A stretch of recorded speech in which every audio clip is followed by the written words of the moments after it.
Well, under the provisions of this bill, we would snatch 200,000 acres of Work. Hello, boys. Have a good night's rest. I missed you.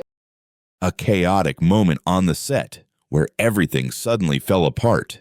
A leading actor, expected to be a star, stepped into the first scene, but his hands trembled uncontrollably, his voice cracked, and then he collapsed right in front of the camera. That was the first day of Blazing Saddles, the comedy that shook Hollywood in 1974, breaking every rule and leaving the world in stitches. I'm your storyteller today, an old friend, and I'm going to take you back to that golden era where Mel Brooks, Gene Wilder, and Cleavon Little came together to create a masterpiece that was not only hilarious, but also challenged the limits of its time. Today, we'll uncover the behind-the-scenes secrets, the little-known stories, and the reasons why. After more than 50 years, Blazing Saddles remains a precious gem in our hearts. You folks, those who lived through the vibrant days of the 70s, get ready. This journey will be filled with laughter, unexpected moments, and a touch of nostalgia for a Hollywood that dared to dream big, dared to do the unthinkable. Sit back, relax, and join me as we step into the world of Blazing Saddles. Let's start with that fateful day on the set of Blazing Saddles. The role of Waco Kid, Sheriff Bart's sidekick, didn't originally belong to Gene Wilder. It was given to Gig Young, an Oscar-winning actor with a stern demeanor and classic Hollywood polish. The studio placed their full trust in him, believing he'd bring credibility to the role of the aging gunslinger. But in the very first scene, inside the jailhouse of the town of Rock Ridge, everything unraveled. Gig Young stepped in, but his hand shook. Sweat poured down his face, and his voice faltered. Director Mel Brooks and the crew thought it was part of the performance, a dramatic moment. But then, mid-scene, Gig collapsed. It wasn't acting. He was going through severe alcohol withdrawal, a personal battle no one on set had anticipated. Within hours, Gig Young was pulled from the project. The set was engulfed in shock, but Mel Brooks, with astonishing composure, refused to let panic take over. He left the set, picked up the phone, and called a friend, someone he trusted completely, Gene Wilder. No meetings, no auditions, not even a formal casting session. Just a simple, heartfelt question, like one old friend to another. Can you get on a plane tomorrow? Gene Wilder, with rare loyalty and professionalism, didn't ask about the script, the role, or the money. He said one word: yes. The next morning, Gene stood on the set, exhausted from a long flight, jet-lagged, and completely unprepared. He hadn't fully read the script, hadn't rehearsed. But when the cameras rolled, he embodied Waco Kid perfectly. Folks, that was a magical moment, when an actor not only saved a film but turned a role into something immortal. From that moment on, no one dared doubt that Waco Kid was made for Gene Wilder. But the story of Blazing Saddles doesn't stop there. Before the cameras even started rolling, another man shaped the soul of the film, Richard Pryor. Mel Brooks invited Pryor to join the writing team, and he brought something Blazing Saddles was missing: boldness, sharpness, and a touch of danger. Pryor's jokes weren't just for laughs. They carried weight, forcing audiences to confront truths about racism, power, and society. Mel Brooks didn't just want Pryor's dialogue. He wanted Pryor in front of the camera, playing Sheriff Bart, because Pryor had the rare ability to make audiences laugh and feel uneasy at the same time, a singular talent. But the bigwigs at Warner Brothers saw things differently. They looked at Pryor and saw only risk. His personal controversies and negative headlines scared them. They refused to let him take the lead, and the role went to Cleavon Little. Don't get me wrong, Cleavon worked wonders as Sheriff Bart, smooth, clever, and unforgettable. But the rhythm, the soul in every line, the sharpness of the film. That was Richard Pryor's mark. He didn't wear the sheriff's badge or ride a horse, but Blazing Saddles carries his voice from start to finish. Dear friends, picture this scene. Warner Brothers executives sitting in a screening room, watching the rough cut of Blazing Saddles for the first time. They sat there, stone-faced, arms crossed tightly, eyes glued to the screen. The satirical jabs at racism, the crude humor, the farting sounds, the guns, and even the scene where a horse gets punched unconscious. It all horrified them. They thought the film was a disaster, a stain on the studio. The original plan was to bury it, lock it in the vaults, and pretend it never existed. But Mel Brooks wasn't one to give up easily. He fought for a test screening with a real audience, unedited, uncut. And that, folks, was the moment that changed everything. During that test screening, the first 20 minutes passed in silence. Not a laugh, not a clap. Mel Brooks must have felt his heart sink. But then, a simple scene broke through every barrier. A group of cowboys sat around a campfire, eating beans, and then a loud, unmistakable fart rang out, bold and unapologetic. Then another and another. The theater erupted. Laughter roared through the room. People wiped tears from their eyes, slapped their knees, unable to stop.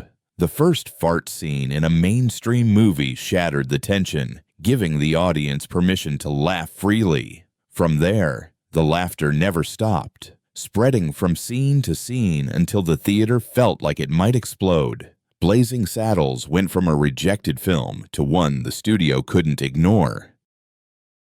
Speaking of Gene Wilder, he didn't just save the film, he brought something special, something no one else could. When he took on the role of Waco Kid, Gene set one condition: I won't play for laughs, I'll play it real. While the world of Blazing Saddles was a whirlwind of chaos, bar fights, crude jokes, scenes that broke every rule, Gene chose restraint. His Waco Kid wasn't a clown, wasn't flamboyant, didn't try to make the audience laugh with big gestures. He was a broken gunslinger, hiding in a jail cell, with sad eyes and a dry voice. Remember the scene where he talks about his trembling hands, once the fastest in the West? No exaggeration, no self-importance, just regret. A sincerity that made you laugh and feel a pang in your heart at the same time. That contrast, a calm figure in the storm, made every line Gene delivered sharper. He didn't need to shout to be heard, didn't need to dance to be seen. He just whispered the truth and let the madness swirl around him. Folks, I know many of us, those who've passed the age of 65, have watched Blazing Saddles dozens of times. Maybe you saw it in theaters in 1974, laughing until you cried with friends. Maybe you've played it on TV, singing along to the silly songs with your grandkids. Maybe, as one fan shared, this film is how you connect with a father who's passed, feeling him still sitting beside you, chuckling at Cleavon Little's iconic line, "Where the white women at?" This movie isn't just comedy, it's part of our memories, a reminder of a time when Hollywood dared to push every boundary.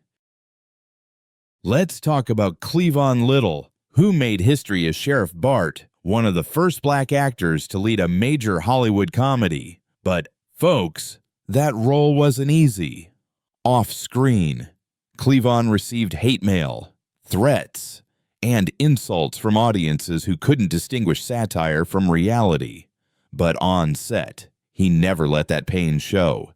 He performed with confidence, matching Gene Wilder beat for beat, and turned Sheriff Bart into an icon. He was the hero of Rock Ridge, sharp, witty, and never bowing to prejudice. Cleavon's courage, both on and off the screen, is part of what makes Blazing Saddles so special. Another shocking moment I want to share is the scene where the horse gets punched unconscious. Folks, that wasn't special effects. wasn't edited. It was a real punch, carefully filmed with a trained horse and a stuntman. That punch, captured in a single take, left audiences gasping. Today, a scene like that would never be allowed, but back then it was Mel Brooks' challenge. What can we do next? And the audience loved it. They realized that with Blazing Saddles, there were no limits.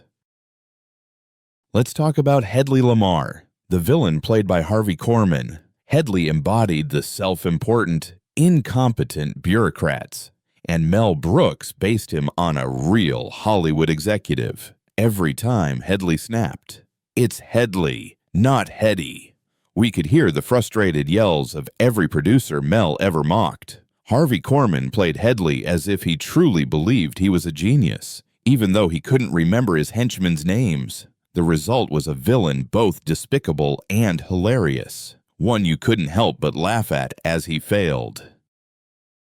Another character we can't overlook is Taggart, played by Slim Pickens. Folks, Slim was a real cowboy, with a deep voice, a serious demeanor, and a long career in westerns. When he was cast in Blazing Saddles, no one told him it was a satire. Mel Brooks deliberately let Slim think he was in a serious western, and that was the secret. Slim's authenticity, amidst the absurdity of farting sounds and chaotic brawls, made everything funnier. He didn't wink at the audience, didn't break character. He was the anchor of sincerity in a film full of nonsense. Behind the scenes, did you know the crew often couldn't keep a straight face? During the campfire scene or Slim Pickens's dialogue, the camera shook because the cinematographers were laughing too hard. Once, a boom mic operator ruined a take because he couldn't stop giggling. Mel Brooks even had to shout between scenes, "Stop enjoying the movie, we're still filming." But that joy, that passion, seeped into every frame. When you watch Blazing Saddles, you don't just see a movie, you feel the love of the people who made it. Another unforgettable moment is the ending, where every rule is shattered. The characters leave the film, step into a Hollywood studio and suddenly break into a dance led by Dom DeLuise. Studio executives called it insane, pointless, a waste of time. But Mel Brooks didn't care. He filmed it, let Dom improvise freely, and the result was a perfect climax for a movie that never played by the rules. That ending, with the characters driving off in a limo, wasn't just a joke. It was a statement. Blazing Saddles didn't belong to any genre. It broke every boundary, from story to genre to the screen itself. Did you know Mel Brooks once invited John Wayne, the legend of westerns, for a cameo? He gave Wayne the script, and the Duke read a page before walking into Mel's office. "I love it," he said, "but my fans would never forgive me if I did it." True to his word, though, Wayne showed up at the premiere, giving his blessing to the film that tore apart every Western rule. Recognition from the king of cowboys, folks, was proof of Blazing Saddles' power. Another fun behind-the-scenes story is the birth of Young Frankenstein. During a break on the Blazing Saddles set, Gene Wilder shared an idea with Mel Brooks. What if Frankenstein's heir wanted to escape his family legacy? At first, Mel brushed it off, too busy with Blazing Saddles. But Gene persisted. He wrote a script draft, and when Mel read it, he changed his mind instantly. Young Frankenstein later became a comedy horror masterpiece, and it all started with casual chats on the Blazing Saddles set. That's a testament to Gene Wilder's relentless creativity, not just as an actor, but as a storytelling genius. Speaking of challenges, Blazing Saddles faced the censors. They demanded cuts to nearly everything: the racial jokes, the religious humor, the sexual innuendos, even the "up yours" line at the start. One censor warned Mel, "If you keep this version, you'll never work again." But Mel didn't back down. He fought for every line, every joke, every bold moment. He said, "If you take away the edge, you take away the meaning." And he was right. Blazing Saddles doesn't just want you to laugh, it wants you to think, to confront the truths about racism, power, and society's hypocrisy. The film earned 3 Oscar nominations: Best Supporting Actress, Best Editing, and Best Song, but won none. Hollywood wasn't ready to honor something so daring, but as Mel Brooks once joked, they didn't give us gold statues, but they gave us something better: reruns. And he was right. Over 50 years later, we still watch, still laugh, and still learn something from Blazing Saddles. A fun tidbit I want to share. While the actors crammed into a tiny dressing room, one of the starring horses had its own trailer, complete with a fan, plush bedding, and a personal handler. Gene Wilder once joked that the horse had better accommodations than he did. But, folks, that horse earned it. It was always on time, hit its marks, and never broke character. In a wild movie like Blazing Saddles, maybe it's only fitting that the real star was a horse living in a luxury hotel. Dear friends, I want to take a moment to talk about the impact of Blazing Saddles. Many of us who lived through the 70s remember the film as a cultural milestone. It wasn't just a comedy, it was a declaration of war on prejudice, hypocrisy, and society's invisible barriers. One viewer shared that watching it as a kid made them feel, finally, we're all equal.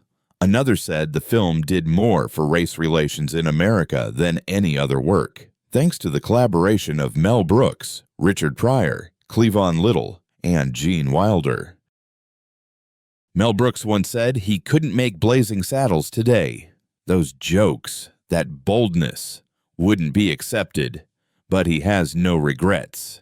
He said the film was a product of its time, and it fulfilled its mission, using laughter to expose hypocrisy and prejudice.